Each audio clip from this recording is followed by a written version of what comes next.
Homeo চিকিৎসকদের আবার মানুষ আশা দেখে সেখান থেকে।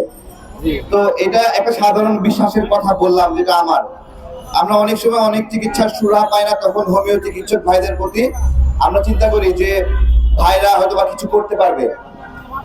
তো সেই সব জায়গা থেকে কিন্তু এই হোমিও চিকিৎসার বিষয়টি একাডেমিক ভাবে অতটা স্বীকৃত না, ক্যারিয়ারের দিক থেকে স্বীকৃত না, অফিসিয়ালি তাদের কর্মসংস্থানের বিষয়ে স্বীকৃত না, যেটা স্বাভাবিক একজন ডাক্তারি পড়াশোনা করে তারা যেভাবে স্বীকৃতি পায় সমাজে একটা স্বাভাবিক গ্রহণযোগ্যতা তৈরি হয়। আমরা হোমিও চিকিৎসাকে সেই গ্রহণযোগ্য জায়গায় কখনোই নিতে পারি নাই।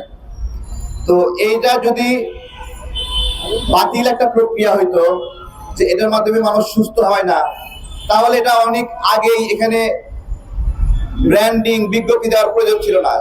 যেটা অকল্যাণের সেটা কিন্তু এমনি এমনি হারিয়ে যায়। তো হোমিও চিকিৎসক কিন্তু হারিয়ে যায়নি, এখনো অনেক ক্ষেত্রে আস্থার জায়গা, বিশ্বাসের জায়গা।